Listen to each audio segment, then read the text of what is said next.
그리고 그때 동방에서 3명의 박사들이 와서 예루살렘에 이르러서 왕으로 나신 이가 어디 있냐, 유대인의 왕으로 나신 이가 어디 있느냐, 소동이 일어나죠. 그 당시 왕이었던 헤롯도 자기가 왕인데 유대인의 왕이 나타니 소동이 일어나고, 그 당시 종교인으로 매우 자타가 공인하는 바리새인들, 유대인들도 사실은 수천 년 전부터 메시아를 기다리고 있었는데 막상 메시아가 오셨는데도 몰라요. 이게 문제라는 거예요. 종교의 영에 빠진 사람들. 저는 예수님이 재림하실 때도 이런 현상이 분명히 일어나리라고 봅니다. 2가지 현상. 지금 마태복음 2장 1절에서 12절에 있는 이 2가지 현상이 예수님 재림하실 때도 일어나리라고 봐요. 하나는 준비된 예수님의 그 특별한 별을 나타낸 것을 보고 준비되어진 동방의 박사들은 멀리서부터 예루살렘까지 와가지고 아기 예수님을 보고 경배하고 그 예물을 드렸듯이 예수님 맞을 준비가 되어 있는 마지막 시대의 사람들은 예수님을 마라나타 그러면서 예수님을 맞을 것이고, 헤롯처럼 이렇게 명예, 권세에 빠지거나 아니면 유대교인들처럼 종교의 영에 사로잡혀 있는 사람들은 사실은 예수님이 오셔도 준비가 되어 있지 않기 때문에 예수님을 맞을 수가 없겠다. 똑같은 현상이 예수님 재림하실 때 나타날 것이라고 보고요. 그 다음에 동방에서 박사들이 3명이 와가지고 사람들에게 물어봐요. 유대 땅 베들레헴에 메시아가 나신다고 그랬는데 그곳이 어디냐? 이렇게 물어봐요. 찾는 거죠. 별을 따라다니면서 찾고 있는데 헤롯이 그 얘기를 듣고는 이렇게 얘기합니다. 7절 이에 헤롯이 가만히 박사들을 불러 별이 나타난 때를 자세히 묻고 베들레헴으로 보내며 이르되 가서 아기에 대하여 자세히 알아보고 찾거든 내게 보하여 나도 가서 그에게 경배하라. 소동을 벌인 이 헤롯 왕은 그 아기를 찾으면 죽으려고 하는 정치적 야망 때문에 이런 거짓말을 한 거죠. 베들레헴으로 가라. 베들레헴에 가서 아기를 찾으면 그 아기가 어디 있는지 내게 얘기해줘라. 그럼 나도 거짓말이거든요. 그 아기를 찾으면 죽이려고 하는 거죠. 그래서 동방박사들을 보냈어요. 그런데 13절 동방박사들은 아기에게 가서 예물을 드리고 어떻게 했는가. 13절 시작. 저희가 떠난 후에, 거기 줄봅시다. 저희가 떠난 후에 동방박사들이 헤롯에게 속지를 않았어요. 헤롯은 거짓말로 그 아기를 찾으면 내게 와서 보고해달라. 그러면 나도 가서 그 아기에게 경배하겠다. 근데 동방박사들이 동방에서부터 영감받고 온 사람들인데 헤롯에게 속겠습니까? 안 속죠. 그러니까 다른 길로 해가지고 그냥 갔어요. 자기네 나라 저 바벨 땅으로 그냥 이렇게 해서 그냥 갔다고요. 그리고 떠나고 나서 주의 사자가 천사가 이렇게 현몽을 합니다. 요셉에게 13절 저희가 동방박사입니다. 저희가 떠난 후에 주의 사자가 요셉에게 현몽하여 가로되 헤롯이 아기를 찾아 죽이려 하니 일어나 아기와 그의 모친을 데리고 애굽으로 가라. 그리고 내가 너에게 이를 때까지 거기 있어라. 그 다음에 쭉 내려갑니다. 19절 시작. 헤롯이 죽은 후에, 거기 줄 봅시다. 헤롯이 뭐라고 명령을 내렸냐면 거기 보면 화가 나니까 16절에 보면 이에 헤롯이 박사들에게 속은 줄을 알고 심히 노하여 사람을 보내어 베들레헴과 그 모든 지경 안에 있는 사내 아이를 박사들에게 자세히 알아본 그때를 기준으로 해서 2살부터 그 아래로 다 죽여라. 그런 명령을 내린 거예요. 아, 내가 이게 동방 박사들에게 속았구나. 그리고 화가 나가지고 헤롯이 뭐라고 명령을 내리냐면 2살 아래에 있는 남자아이는 다 죽여라. 이런 명령을 내리는 거예요. 그리고 그 후에 헤롯이 죽어요. 19절 다시 헤롯이 죽은 후에 주의 사자가 애굽에서 누구에게? 요셉에게 현몽해요. 현몽. 굉장히 중요한 말씀입니다. 13절에 보면 저희가 떠난 후에 주의 사자가 현몽하여 가로되. 그 다음에 19절도 보면 헤롯이 죽은 후에 주의 사자가 현몽하여 가로되. 후에란 말은 시간이거든요. 시간. 네. 동방박사가 떠난 후에 천사가 요셉에게 꿈에서 말씀하고, 또 헤롯이 죽은 후에 헤롯이 명령을 내리잖아요. 2살 아래 모든 사람들을 사내 아이를 다 죽여라. 그런 명령을 내렸던 헤롯이 죽어요. 죽은 후에 또 요셉에게 천사가 꿈에서 현몽하는 거예요. 이 후에 이 말은요, 하나님의 시간, 그래서 써놓으세요. 그걸 하나님의 시간이라 그럽니다. 하나님의 시간에. 그러니까 지금 헤롯은 화가 나가지고, 굉장히 화가 나가지고 동방 박사들에게 속았구나. 아, 이 사람들이 나를 속이고 거짓말하고 자기 고향으로 돌아갔구나. 화가 난 거잖아요. 그때 천사를 통해서 요셉에게 현몽을 해요. 그리고 2살 아래 모든 사내 아이를 죽여라 라고 하는 이 명령을 내렸던 헤롯이 죽어요. 그리고 그 이후에 천사가 또 요셉에게 현몽해. 이건 뭐라 그러냐? 인간의 계획과 하나님의 계획은 하나님의 시간 안에 정확하게 이루어집니다. 인간이 아무리 계획을 세워도 하나님이 그 역사 속에 개입을 하세요. 그러니까 아이가 태어난 아이가 메시아라는 것을 물론 이 헤롯은 모르죠. 그런데 동방에서 온 사람들이 와서 소문을 내는 거예요, 지금. 동방 박사들이. 그러니까 그게 이제 마음에 굉장히 부담이 된 헤롯이 말하기를 베들레헴에 가서 어디에 그 아이가 있는지 찾으면 나한테 말해줘라. 나도 가서 그에게 경배할게. 이거 자기 계획이에요, 계획. 그것도 안 되고 동방 박사들이 다 간 후에 속은 줄 알고 화가 난 헤롯이 그러면 아이의 2살 아래, 그 아이가 어디 있는지 내가 모르니까 아이의 명령을 내려서 2살 아래에 있는 모든 사내 아이는 다 죽이자. 그러면 그 아이도 죽는 게 아니냐. 그건 헤롯의 계획이에요. 근데 성공했어요? 안 했어요? 안 한 게 아니라 못했습니다. 그러니까 인간이 아무리 계획을 세워도 하나님께서 철저하게 개입을 하고 계시기 때문에 인간의 그 철저한 계획은 내 마음대로 내 생각대로 이루어지는 게 아닙니다. 하나님이 인간의 역사, 개인이나 가정이나 교회나 국가의 역사에 하나님이 철저하게 하나님의 시간 안에서 하나님이 계획하고 계심을 우리는 믿어야 됩니다. 그러니까 이 진정한 믿음이라고 하는 것은 철저한 내 계획을 내려놔야 돼. 내가 아무리 철저하게 계획을 세워도 그거 안 됩니다. 계획을 세우지 말라는 것이 아니라 하나님의 시간 안에, 하나님의 개입 안에, 하나님의 주권 안에 우리가 있다는 것을 알고 하나님의 주권 아래 내려놓고 계획을 세워야지, 하나님을 배제하고 세우는 계획은 그건 장담을 못해요. 그래, 잠언에 분명히 그런 말씀이 있잖아요. 사람이 아무리 계획을 세워도 그 걸음을 인도하시는 하나님이시고, 사람이 아무리 경영을 해도 그 계획을 이루고 안 이루고 하신 분은 하나님이시다. 하나님이 철저히 아무리 이 세상의 권력 또는 정치, 세력 이런 사람들이 아무리 별 계획을 세워도 하나님의 그 계획을 넘을 수가 없어요. 인간은 태산이 높다 하되 뭐래요? 태산이 높다 맞나요? 하늘 아래 메이로다. 사람이 아무리 똑똑하고 아무리 세밀하게 계획을 세우고 사람이 별일을 다 해도 하나님의 계획 아래 다 있어요. 그러니까 그게 내 마음대로 이루어지는 게 아닙니다.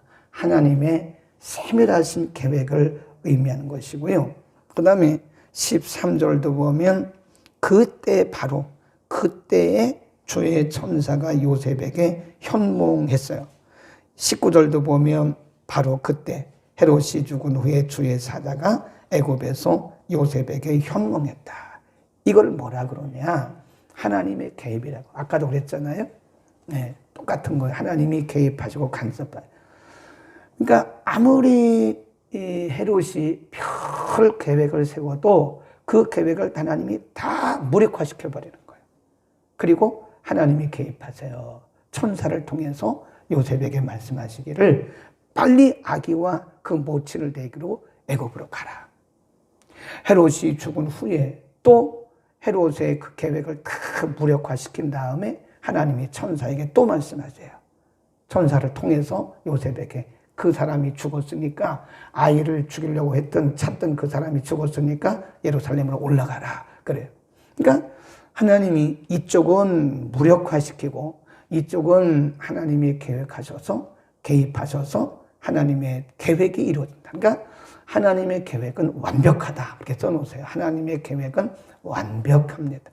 뭐 별 사람이 여기에 개입을 하고 뭐 어떤 권세, 권력, 어떤 정치 세력이 아무리 그래도 하나님의 계획은요 완벽하기 때문에 실수하거나 실패하지 않아요. 그러니까 우리가 진정한 믿음이라는 것은 이 하나님의 완벽하신 계획을 믿는 것입니다. 그러면 그 하나님의 신실하심을 믿기 때문에 우리가 좌우로 흔들림이 없어요. 좌고우면하지 않습니다. 일희일비하지 않아요. 물론 인간이기 때문에 왜 흔들림이 없겠어요. 그러나 하나님의 그 신실하심을 절대적인 하나님의 신실하심과 하나님의 절대적 간섭, 시간, 하나님의 계획을 우리가 믿는다면 묵묵히 따라가는 거예요. 묵묵히. 네? 우리가 일희일비하면 안 된다니까요. 이게 좌고우면하면 여기 갔다 저기 갔다. 막 사람이 흔들릴 수는 있다니까요. 그러나 이게 흔들리는 좌우로 흔들리는 갭이 크면 우리의 믿음이 굉장히 불안정한 겁니다. 불안정한 거예요. 우리 이렇게 보면 안정된 마음으로 믿음 생활을 하는 사람이 있고요. 이렇게 보면 불안정해요. 불안정. 안정되지가 않아요. 물론 인간이 어떻게 완전히 안정되겠어요? 그러나 신앙이 견고한 사람은요, 이게 안정이 됩니다. 안정이 됐어요. 우리가 하나님의 절대적 주권을 신뢰할 때 하나님의 계획은 절대로 실패하지 않는다는 사실을 신뢰할 때 우리는 안정된 신앙생활을 할 수가 있는 것이다. 그 다음에 천사가 이렇게 요셉에게 말을 하잖아요. 너는 빨리 애굽으로 피해라. 그리고 헤롯이 죽은 후에 또 이렇게 말해요. 예루살렘으로 이스라엘 땅으로 다시 올라가라. 그래요. 이게 뭐냐면 성경에 예언되어진 거기 나오잖아요. 이렇게 말씀하신 것은 15절 헤롯이 죽기까지 거기 있었으니 이는 주께서 선지자로 말씀하신 바 애굽에서 내 아들을 불렀다 하신 말씀을 이루려 하심이라 그랬고요.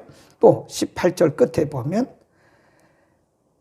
그가 자식이 없으므로 위로받기를 거절하였도다 함이 이루어졌느니라. 이게 예레미야 31장 말씀과 시편의 말씀이 그대로 이루어지는 거예요. 그러니까 지금 예수님이 태어나셔서 일시적이긴 하지만 여기저기 움직이는 것이 지금 애굽으로 피했다가 애굽에 다시 갈릴리로 올라가시잖아요. 이런 모든 일련의 과정이 그냥 우연히 일어난 것이 아니라는 거예요. 이미 성경을 통해서 예언된 것을 이루시기 위해서 장소 하나까지 다 그 하나님의 계획대로 이루어지고 있다고 하는 것이죠. 그러니까 우리 가운데 일어나고 있는 일들 가운데 그 어떤 것도 우연이 없어요. 아멘. 우연이 없습니다. 우리는 모르죠. 그런데 하나님이 큰 계획이 있어요. 하나님의 마스터 플랜이 있어요. 그 계획에 의해서 하나님께서 우리 인생을 이끌고 계시는 거예요. 그 계획은 1분 1초 한치도 오차가 없어요. 근데 그분의 계획에 의해서 우리 인생이 이루어지는 거죠. 근데 우리는 그 계획을 잘 모르니까 때로는 방황도 하고 때로는 낙심도 하고 하는 거지만 분명한 것은 하나님은 우리 각 사람, 각 가정, 각 나라, 각 교회에 대한 분명한 계획이 있으시다. 그 계획에 의해서 우리를 인도하고 계신다. 아멘. 우리가 분명히 하나님의 계획, 틀림없는 실수 없는 실패 없는 하나님의 계획, 하나님의 주권을 반드시 믿기를 바랍니다. 성경에 약속하신 것을 이루려 하십니다. 그러니까 하나하나 장소 하나 움직이는 것조차 모두 다 그게 성경에 예언되어진 대로 이루어지고 있는 것이다. 참 이런 걸 보면 그 예수님뿐만 아니라 우리 인생도요, 사실 우연이 하나도 없습니다. 그 어느 것 하나 우연이 없어요. 그러니까 우리가 이 영적인 눈을 좀 이렇게 조금만 더 열어보자고요. 영적인 눈을 조금만 열고 보면 뭐 누구를 원망할 것도 하나도 없어요. 네.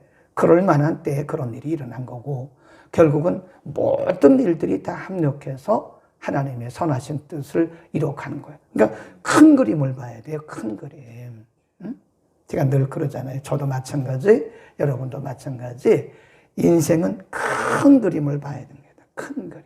그 그림, 큰 그림에 의해서 지금 우리 인생이 하나님에 의해서 이렇게 인도되어지는 것이기 때문에 작은 것 하나에 매이면요, 우리는 거기에 딱 발목이 잡혀요. 그래서 신앙이 더 이상 진전이 없는 거예요.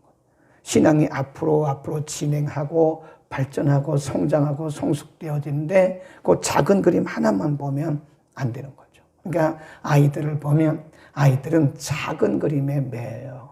그러니까 막 좋을 때는 굉장히 좋아요.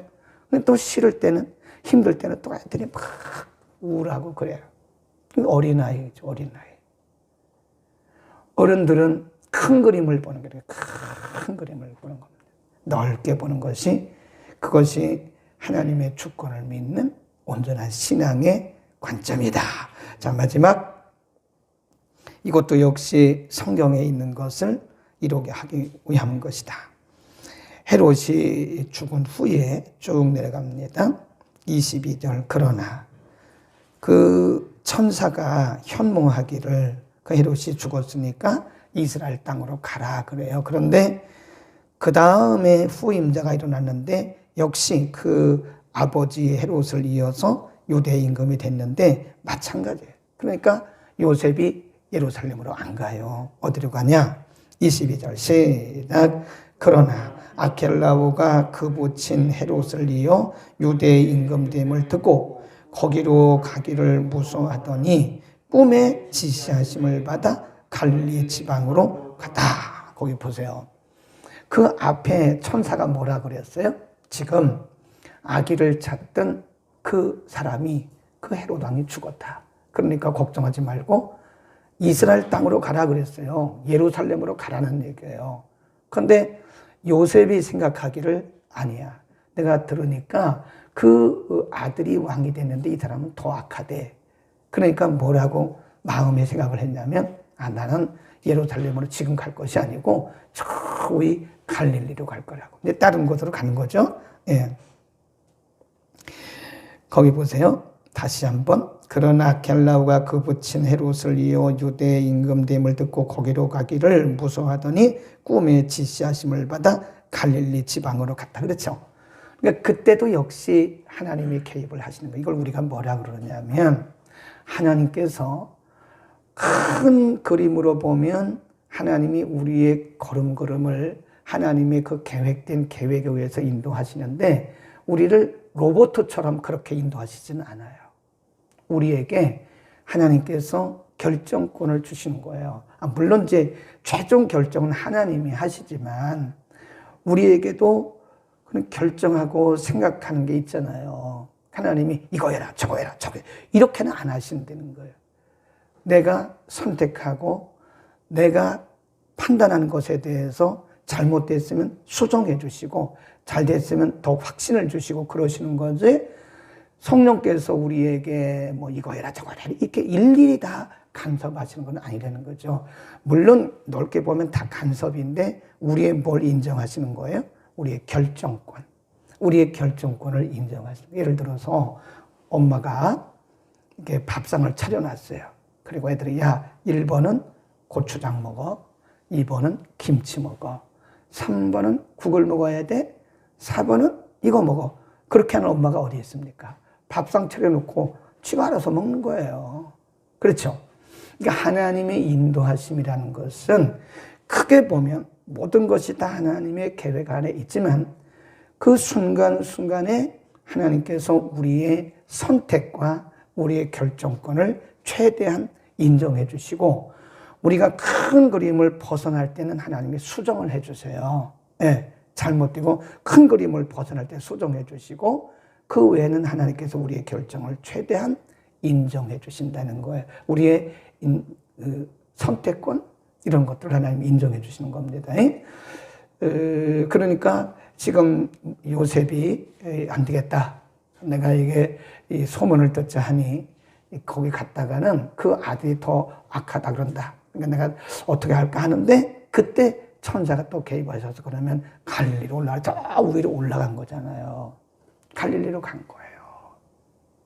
그러니까 순간순간 성령께서 또 하나님께서 우리를 개입하신다는 사실을 분명히 믿어야 됩니다. 그것도 역시 갈릴리로 간 것도 성경을 이루기 위한 것이다. 갈릴리는 뭘 상징하냐면 고난을 상징한다 그래요. 임마누엘은 뭘 상징한다 그랬어요? 영광을 상징한다 그래요. 그 1장에 보면 예수님의 이름을 임마누엘이라고 그러잖아요. 그 영광, 우리와 함께 하시는 하나님, 하나님의 영광을 상징하는 것이고 갈릴리는 고난을 상징한다 그래요. 그러니까 예수님의 생애를 이런 면들을 통해서도 우리에게 다 알려주시는 거예요. 예수님이 고난의 십자가를 통과하고 영광의 부활이 있던 것이지 고난의 십자가가 없이 어떻게 영광의 부활이 있습니까? 그래서 십자가 없는 영광은 없다. 그런 얘기를 하잖아요. 그게 우리 인생이 마찬가지입니다. 그래서 우리가 이렇게 그림을 이렇게 보면요. 이게 몇 절 안 되지만 2장 13절부터 23절까지 위에서 이렇게 보면 하나님의 그 손길이 다 보여요. 네. 하나님의 움직이시는 손길이 이렇게 보입니다. 그러니까 한 절 한 절을 다 자세히 보면요. 이렇게 엄청난 하나님의 큰 그림, 계획, 인간의 수고의 무력화, 또 하나님의 말씀, 하나님의 그 예언의 말씀에 의해서 이것이 이루어지는 이런 과정들이 이렇게 보인다. 우리 믿음의 눈이 열리기를 바랍니다. 큰 그림을 보면요. 큰 그림을 보고 이렇게 보면 하나님이 우리 인생을 이렇게 인도해 가시는 것이 보여요. 아멘. 기도하겠습니다. 은혜를 베푸시는 우리 아버지 예수님의 탄생 직후에 헤롯과 유대인들 그리고 동방에서부터 왔던 동방 박사들 요셉 천사의 개입 여러 일련의 사건들을 통해서 하나님의 정확한 계획과 하나님의 큰 그림을 볼 수 있게 하시니 감사합니다. 하나님의 계획이 1초의 오차도 없이 한치의 오차도 없이 하나님의 시간에 하나님의 방법으로 이루어지는 것을 우리가 분명히 믿게 하시고 인간이 아무리 계획을 세워도 하나님의 뜻에 지나는 하나님의 뜻을 떠나는 모든 계획들은 무력화시키며 결국은 하나님의 뜻이 온전히 서며 하나님께서 완전한 뜻을 따라 우리 인생을 이끌고 계심을 믿게 하옵소서. 하나님의 절대 주권 앞에 우리의 모든 것을 내려놓고 믿음의 눈으로 바라보게 하옵소서. 우리가 인간이기 때문에 내일 일을 알 수도 없고 우리가 한 치 앞도 알 수 없기 때문에 때로는 염려가 되기도 하고 때로는 심한 절망에 빠지기도 하나 하나님 우리에게 하나님의 큰 그림을 볼 수 있는 믿음의 눈을 밝혀주소서. 그럼에도 불구하고 하나님께서 우리 인생 요정 가운데 개입하시고 간섭하시면서 완벽하게 이끌고 계심을 믿고 늘 평안 가운데 주를 따르게 하여 주옵소서. 오늘 민족 명절 설입니다. 하나님 우리의 진정한 설은 진정한 명절은 안식일이요 주일인 것을 우리가 깨닫고 또 오늘 특별히 가족 간에 불화하지 않도록 우리 모든 성도들 가정마다 평강의 영을 부어 주옵소서. 믿는 성도들이 더 양보하게 하시고 앞장서게 하소서. 명절을 잘 은혜 가운데 지나게 하시고 오늘 주일인데 주일도 범하지 않도록 은혜를 더하여 주옵소서. 오늘도 이전에서 드려지는 모든 예배와 그리고 지구촌 곳곳에서 드려지는 모든 예배 위에 성령의 기름을 부어 주옵소서. 예수 그리스도의 이름으로 감사하며 기도드립니다. 아멘.